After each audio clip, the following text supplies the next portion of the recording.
Self-care. It's such a deep, layered word, and for me, it's really become the process of getting to know yourself, showing up for yourself over and over again. In creation of the Self-Care Creature podcast, I want to teach you, too, how to have a relationship with yourself. We're going to dive into the psychological and physiological unfoldings of adopting what I love to call a self-care lifestyle.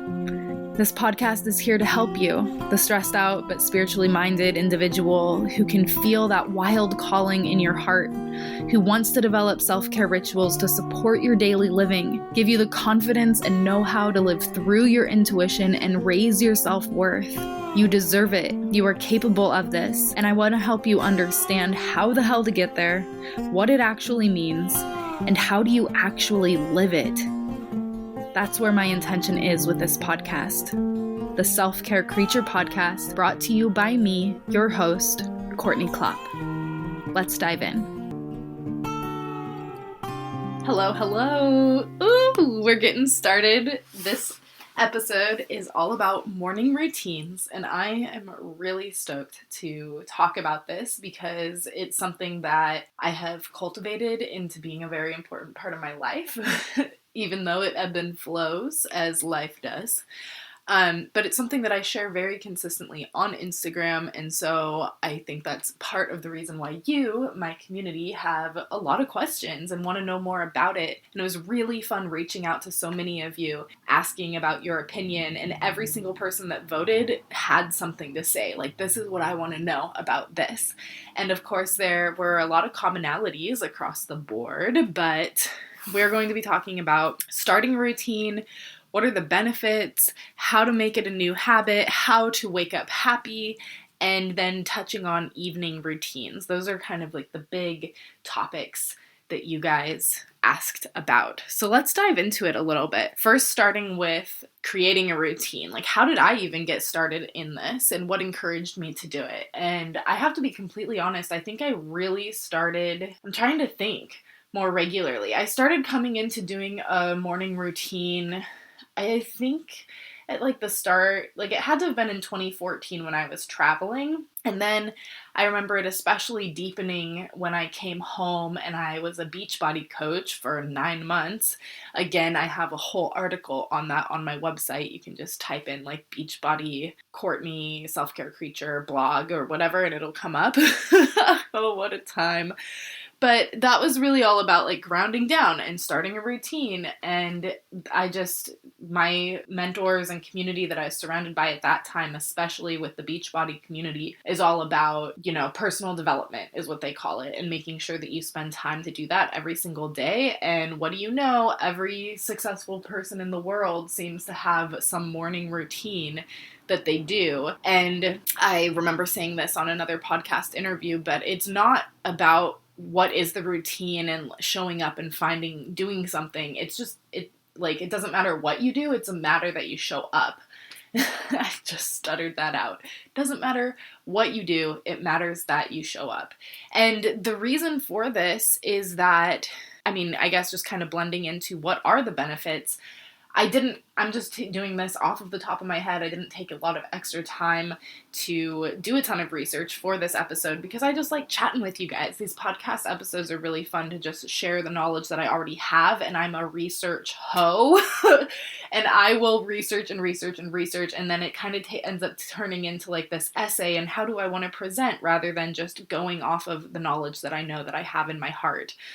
So, without being insanely specific, because I did not look it up, I know that in the morning our brain waves are in a specific state that allows us to tap in more, to remain calm, to change our limiting beliefs, to support our nervous system, to be able to just maintain that calm energy that we kind of have come off of the night with, that sleepy energy. And I can't, for the life of me right now, remember what type of brainwave that is. I know that we have like 4 main brainwaves that you often hear about, and I can't remember which one it is that when upon waking, this is the state that you are in. But it's this time of day, both in the morning and the evening, when when we are just starting to wake up or when we're starting to get tired. And this can also tie back into circadian rhythms, because it's literally like a natural state for our bodies, because we are creatures of nature after all. It's like this waking state and this sleeping state where we're starting to wake up.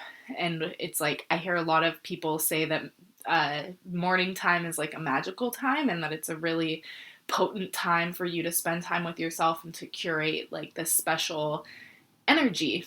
And at least for myself, I know over time, I have found that when I do take the time to support myself in the morning, I do get these kind of like little messages or downloads or inklings that come through that really support myself. And it's like, it just feels like, oh wow, like I said that, but this is a message that I really needed.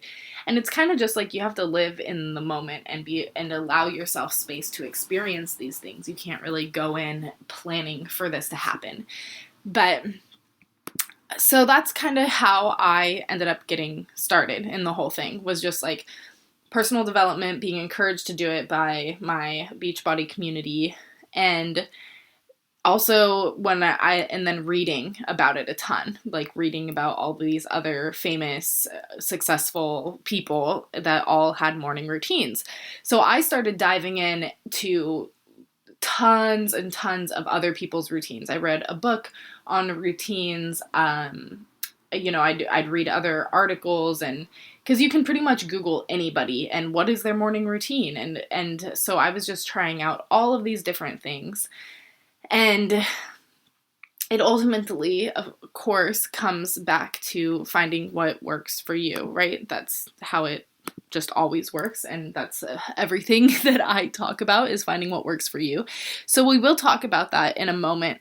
I just want to say that two of the biggest things that I heard of for people in wanting to know about how to start a morning routine is that you either reach for your phone right away or you jump out of bed and just get going right away. And I think those are really two very common things. I mean, I know that I do that all the time still. I still reach for my phone. I feel very challenged because I don't want to sleep with my phone in my room or anything like that, but I also feel like I need to be available for family. So I do keep my phone nearby, even though I do keep it in airplane mode at night so that I don't have any of that EMF, electromagnetic field radiation. But also there are plenty of times where I do want to just jump up and get out of bed and like get going on with the day. And it's taken a lot of time, many years, for me to realize that sometimes I can let myself do that. Sometimes if I'm in a certain mood, I feel in my body, depending on circumstances I have going on and what it is I want to jump into, that I can let myself get up and go to work or just like jump into my day right away. But more often than not, by this time, I've recognized that I actually do need to do like just a couple of things before I jump into all this other stuff for the day, because my mind, our minds in general, especially in this world that we live in today, encourage us to turn on and get going right away. And that's part of what this self-care lifestyle is that we're learning to slow down, and that is learning to slow the mind down, learning to tune the mind out just a little bit, and not like tune it out in a bad way. I think it's learning how to have a different relationship with your mind and use it for what it is designed for. And remember that your mind is a tool and it's a piece of the whole, and it doesn't run the whole show. It doesn't need to be on 24/7. And we do live in this world that prioritizes the mind and the logical brain and thinking always and analyzing, and it's like, no, we need to pull back and learn how to give that shit a break, because nothing should be running on for 24/7, not our minds. Except for, the creature that is the body itself needs to be functioning at all times in order for us to be alive. I think you get what I'm saying, though. So we talked a little bit about the benefits, and I definitely just want to touch on, because a couple people had asked about this, how do you form a routine versus it being a coping mechanism? And there's always going to be like a coping mechanism habit that comes in with doing anything. It's like, are you doing this for the better good for yourself, or are you doing this because you want to avoid something else? And that's a really fine line, and it's a very personal question. And I think a lot of this just comes with the awareness that you are developing as you continuously choose to show up for yourself, which is the core base meaning of this self-care lifestyle that we are creating. You have to continuously choose to show up for yourself, and you have to, through that process, you're learning to be honest with yourself, and you have to ask yourself, is this really serving me? And like really starting to notice like, okay, like this is great, but I also notice that I'm spending way more time here instead of going and doing what I need to be doing. And, you know, you can just start to notice, you can ask yourself why that is. For me personally, I just know that I tend to avoid mundane tasks that literally take seconds to do simply because I don't want to do them. And then they add up on a list, and they are built up to be like this big thing in my head, and that's just like, it doesn't need to happen. And I recognize that within myself. Hey, if you just allow yourself to do this, like just, you know, remember, it's only going to take a tiny little bit of time. Tap into it real quick, get it done. It doesn't pile up on your to-do list. You don't have it hanging over your head. You don't feel like a procrastinator, and everything feels good. But it's creating those new pathways in the brain. It's reminding ourselves, showing up for ourselves to remind ourselves of the bigger picture, rather than falling back into those old habits of like, oh my God, I just hate that. I'm just going to let it pile up on this list. But it's an ebb and it's a flow. So let's move into actually making a morning routine a habit. I heard a lot of people say that they're not a morning person, but they'd like to be. The timing and length and figuring that all out, how do you do that? How do you make it work specifically for you? There's so many different time frames that people are working with, especially moms out there and people with families and even partners, that you have to work around other people's time schedules. And then also the inevitable ebbing and flowing of feeling like you want to do it, not feeling like you want to do it, supporting yourself, all of that. So let's talk about that, especially with the I'm not a morning person. Because I used to not be a morning person at all. And I think part of this comes with having a real talk with yourself. Like, okay, you want to be a morning person, but you're currently not. And what's contributing to that? Like, are you staying up late? Are there things that you like to do in the evenings? Because for me, it wasn't just so much that I wasn't a morning person. It was that I was a night person. And so having to learn how to flip things. It's like, I can't stay up super late, smoking a bunch of weed, eating a bunch of munchies, like watching TV and doing these things that drain me quite a bit in a lot of different areas and reasons, and then go to bed and wake the fuck up at 5 o'clock or 6 o'clock and be ready to go. Like, that's not supporting myself in any way. So what I'm asking you to do is to get real with yourself, to ask yourself, how can you support yourself in being a morning person? And if you do say that you want to be a morning person, you know, is that true? Asking yourself, is that true? And how can you support yourself in that? I think a lot of ways that we can support ourselves in feeling more like morning people are making sure that you get enough sleep at night, making sure that you are staying properly hydrated so that you have that recovery bounce back time to fall back on. And then there are quite a few little things that blood sugar regulation comes into play, like striving not to eat within 2 hours of going to bed so that your digestion can be nice. Striving not to eat a ton of sugar before you go to bed. And I mean, I'm just saying striving for the most part. We all have our vices. We all have our struggles. Shit, I've been buying these dark chocolate peanut butter cups from Trader Joe's. I've done this now 2 times in the last month. And every time I buy them, I eat the whole thing pretty much within a 24-hour window, usually right before I'm going to bed.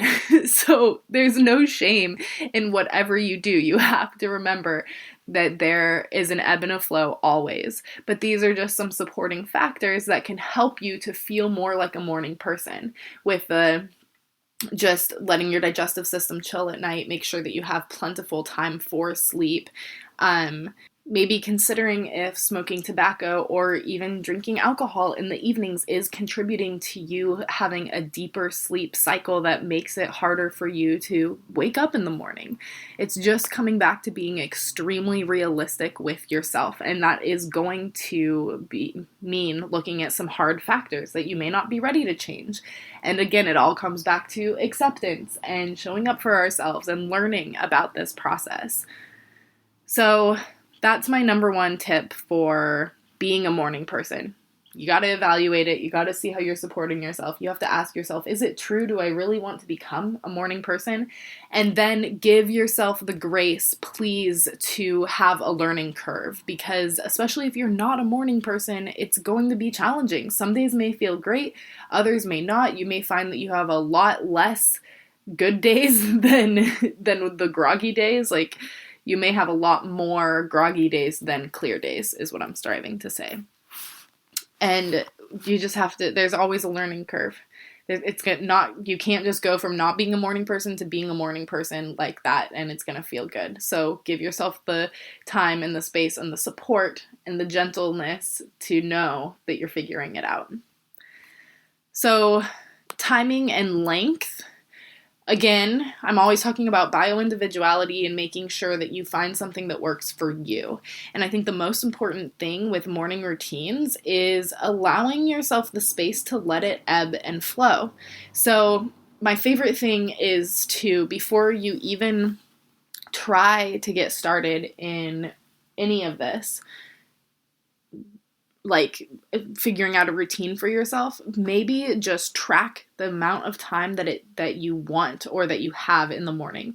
So if you're a busy person and you don't have a lot of time, get realistic with yourself. Okay, I woke up this morning. If I had anything in place, I maybe only had 5 minutes. I only had 10 minutes. The next day, maybe one day during the week, you find, oh wow, I had a 20-minute window this morning. And so you're just like tracking down this time. Okay, it's so that like by the end of a week, or, definitely not longer than a month. You guys do not track this longer than a month. I'd say even just 1 week. Looking back and being like, okay, on average this week, it looks like I have anywhere between 5 and 20 minutes. So I can work with that.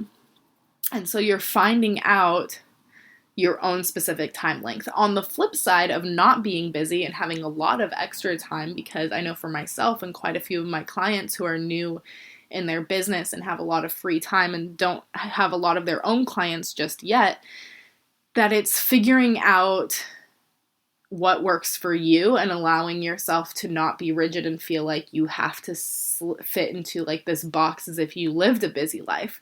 So for me, that personally looked like waking up and realizing that for me to take the time that I want in the morning and to dedicate like this luxurious morning routine, which yeah, I do recognize that it's a privilege and that not everybody else has it, but I also recognize that I do have it, that this does work for my life and I can make it fit for me. And I had to get really comfortable with the fact that it takes me about 2.5 hours to get ready in the morning, and that's waking up, having my own morning routine, making sure I eat breakfast, that I do all my hygiene stuff, get ready for my day, and to actually, between waking up, letting myself fully wake up, do all my shit, and then to actually leave for work or sit down for work, it's about a 2.5 hour period.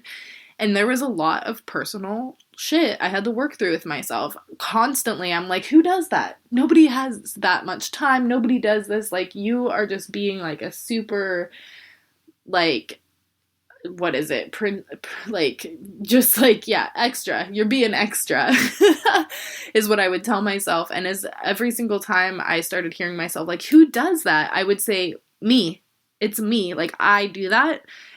And then it would make me laugh a little bit and loosen up and give myself that space and that grace.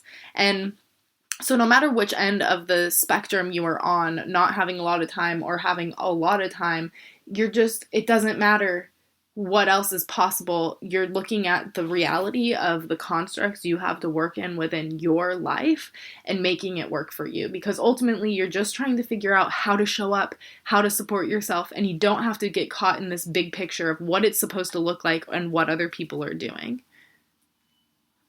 Okay, I hope that helps. So that's my number one tip for timing and length, is just figuring out what time frame works for you. And then you can start figuring out the little things that you want to add into it. Like, what do you want to do in the morning?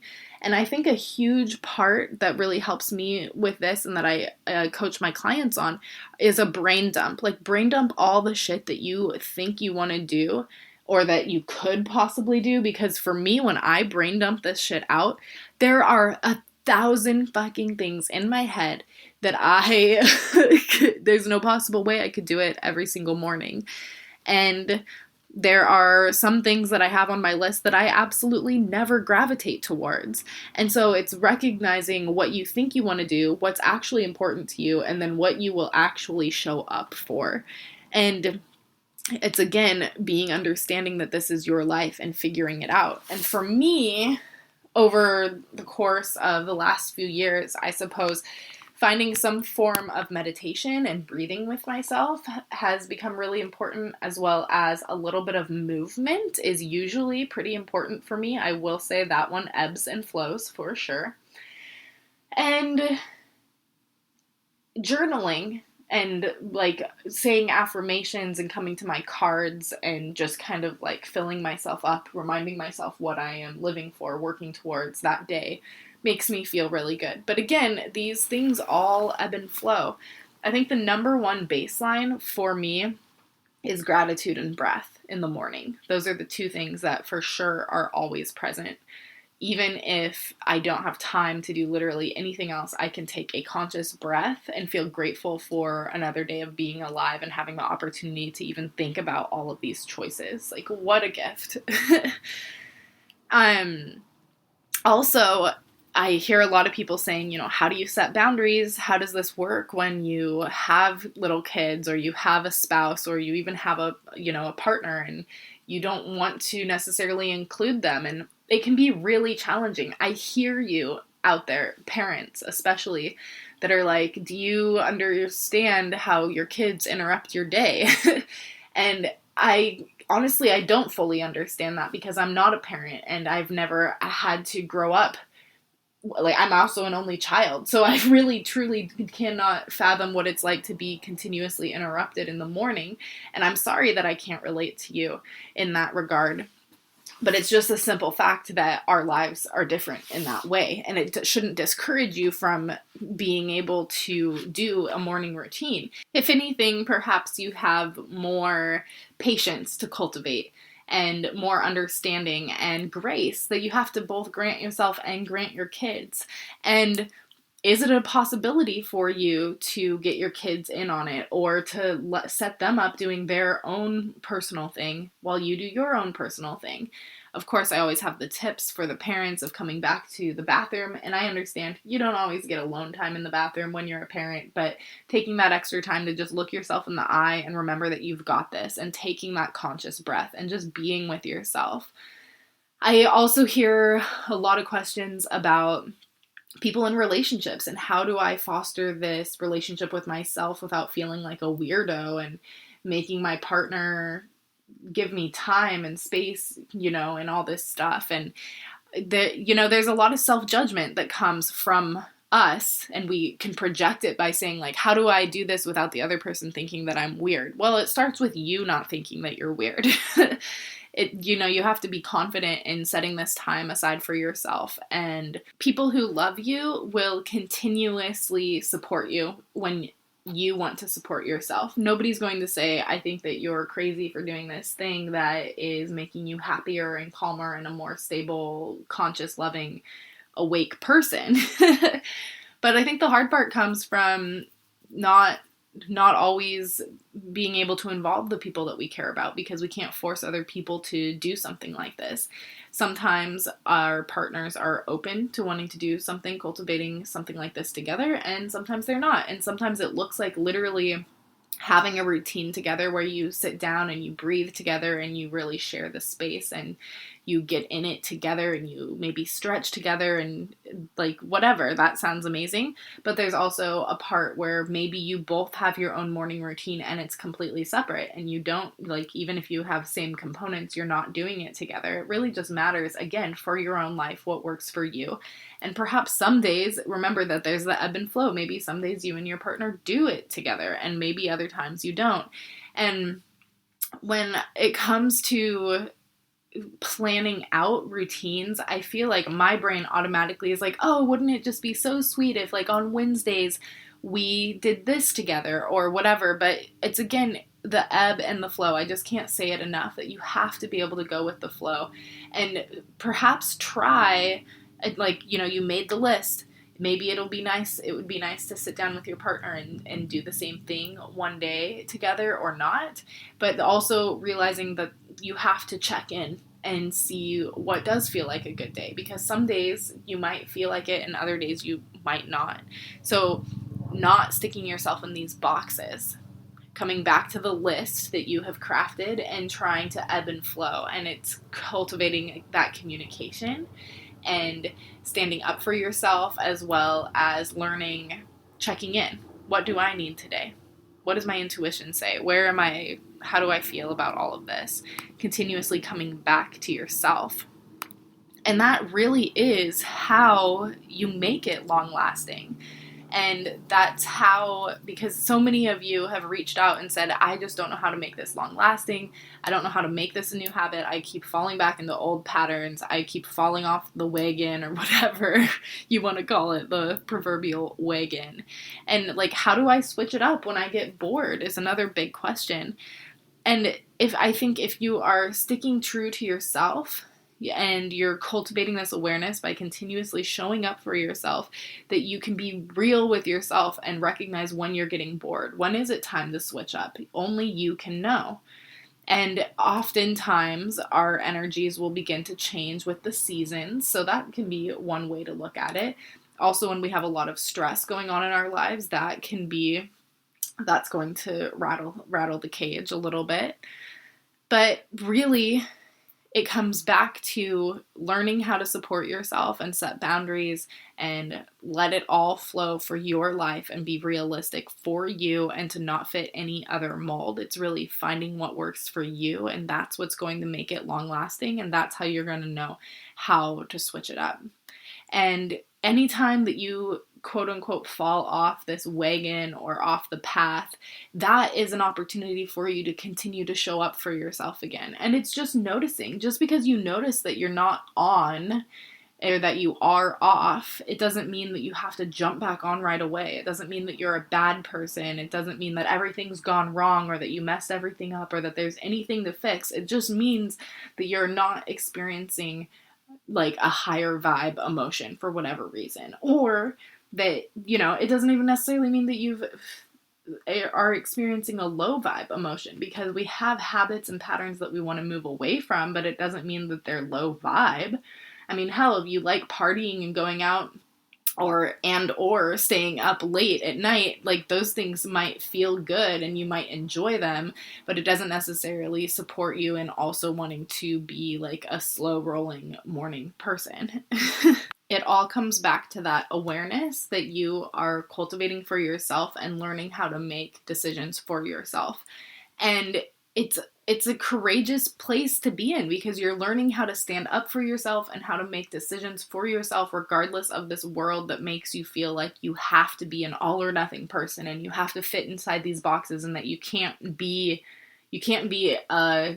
a person that likes to stay up late and get up early. Like, just so you know, that's totally an option too. My sleep schedule absolutely ebbs and flows. On the weekends, I often stay up late and do things that I wouldn't during the week. And it allows me to have a little bit more of a flow and feel like I'm having more fun in my life, because I can't just be super rigid and I can't just be completely off the rails. And it's taken me a really long time to find this moderation. I think moderation has really gotten completely just a bad rap in our world. Everybody's like, no, moderation is not a good thing. at least especially when it comes to like being in like the Whole30 diet culture world that I have lived in for so long, that is something that I have heard a lot. Moderation is actually not a good thing, and you want to actually be able to live in the extremes. And I just can't agree with that anymore. I cannot agree with that anymore. We need to be able to find what works for us and live in the middle of moderation, or whatever it means for our specific lives. I don't think living in the extremes of being an all or nothing person really serves us, because it's not sustainable. Another comment that I have gotten from the community with the morning routines continuously are a lot of people are like, how do I wake up happy?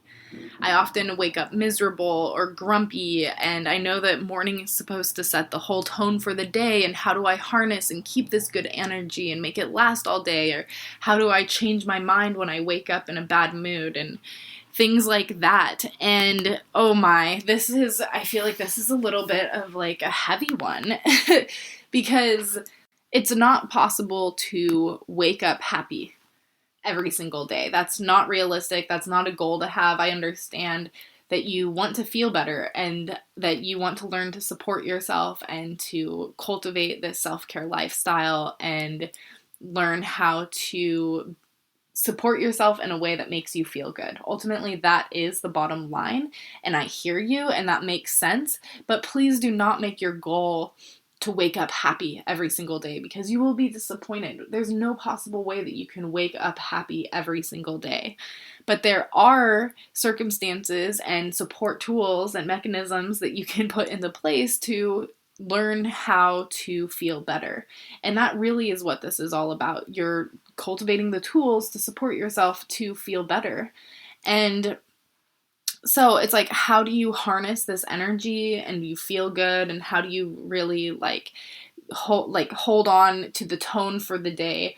Well, you start showing up and you support yourself in ways that make you feel good. I feel like I am continuously repeating myself, but I think it's important because it's, again, this lifestyle and the cultivation of it is insanely simple, but it doesn't mean that it's easy. I'm telling you, all you have to do is find what you like and continue to show up for yourself. Notice when it's not feeling good and allow yourself to shift.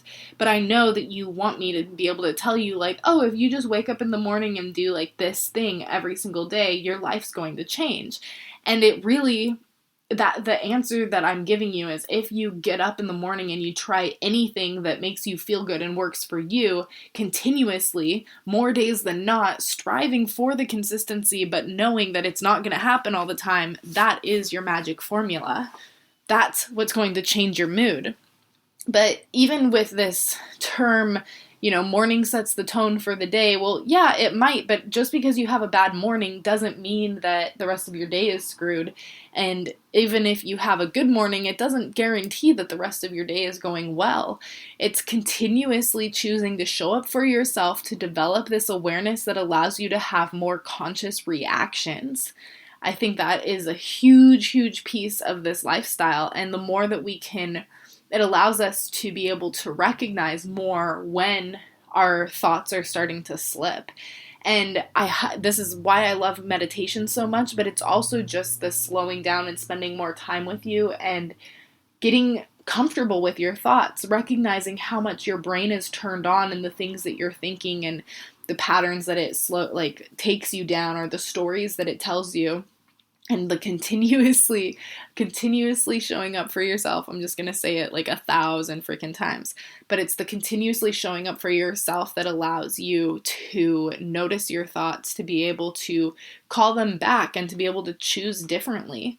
But you can't just suddenly decide to change your mindset if you have no idea what's even going on with your mind. You have to commit to this time to show up for yourself, to learn to support yourself in all these different ways, to be able to know what does serve you and what doesn't, and to be able to recognize when your mind is getting away from you. If I wake up in the morning and I immediately am just like going down this rabbit hole of like dread and awful things, all of a sudden I might realize in my body like, oh, I like really don't feel good, and fuck, I'm just laying here in bed. I haven't even gotten out of bed yet. And so I can choose to take a breath and just focus back on my body, making it a somatic experience, letting go of my thoughts, just noticing like, okay, like what am I feeling in my body? How is my heart rate? How is my breathing? Is my face relaxed? Is my tummy relaxed? Is my shoulders relaxed? And is my shoulders relaxed? And just distracted myself. But coming back to it and choosing again, this is a term from Gabby that I've heard from Gabby Bernstein a lot, this choosing again, but it's recognizing that your thoughts have gotten away from you, taking a breath, and then, filling it in with gratitude. And gratitude is a practice. Gratitude allows us to be more thankful, more grateful, leaning more into abundance, and so that when these little things happen that don't necessarily go our way, we can look at what there is to be grateful for. And another thing is, rather than what is happening to me? Why is this happening to me? You can start and change it to what is happening for me? What is the opportunity here that I am missing? Or like when something doesn't go as planned, I like to think like, oh, like I wonder how this is actually supporting me in ways that I can't see yet. But this takes time and practice to get to. Like I just can't say that enough, because I've been there. I've been the very, very sarcastic and cynical and skeptical person that wakes up grumpy, that is leaning on somebody else to determine my mood, that doesn't have control of the mood, of her mood at all. I just remember so clearly the struggle in creating a morning routine and a lifestyle for myself that I really felt like I was truly in control of at all, because I always feel like all these outside sources are constantly coming at me, and of course they're going to influence my mood. And how the fuck can I harness something to be able to feel like I am actually in control? And I will say that through the cultivation of this lifestyle and this awareness, I've felt like a fraud. I'm like, what are you doing? Why do you spend your time doing this? You feel silly and it's like awkward and clunky. But you have to remember to remind yourself, constantly, literally with the self-love sticky notes and all of the tips from my Shift Your Shit free guide. You are doing this, you are showing up, you are feeling awkward and clunky and in it so that you can learn to support yourself and come out the other side feeling like that confident badass person that you are underneath all of this shit. To have a morning routine, to feel supported, to notice your thoughts, to not get swept up in other people's shit, and to know what best serves you. That is why we do it. So I really hope that this helped you out. I do want to also remind you that doesn't necessarily have to be a morning routine. If you don't have time in the morning, perhaps cultivating an evening routine would better serve you. For me in my life, morning routines came first. It really helped me to get on top of my shit to form this morning routine, and it has taken me about 4 to 5 years to really feel like I'm in a good flow with it, like truly. I'd say like really and truly 4 years. But it's a fun process of really learning what works for you and being able to let go. And I'm not saying it's going to take that long for you, because I've gone through the shit of it and now I'm sharing all my tips with you, and I bet that you're going to get in there and figure it out and find a flow a lot faster than I did. But don't put any kind of timeline on it. Don't feel discouraged. Time doesn't even exist. Just get in there and do it and roll with it and be excited that you are showing up. But if for whatever reason morning routines just don't vibe with you right now, like what if you had a lunchtime routine? What if you had an evening routine? Just find the time of day that works for you and start showing up. I've only recently started doing more evening routines, and my evening routine still ebbs and flows constantly because my evenings always look different, especially via like, is it a work night? What type of a work night? Is it a weekend? What kind of weekend night? And so that's something that I would like to have a little bit more structure in, but I'm also recognizing that I'm like, even though that is a wish of mine, I am not realistically in a place where I want to create more structure around that. So that is where I'm at in terms of forming an evening routine with myself. So I just really hope that this helps you. I'm really appreciative that you wrote in and sent me all of these amazing questions. And we can always do some kind of a follow-up if you have more questions.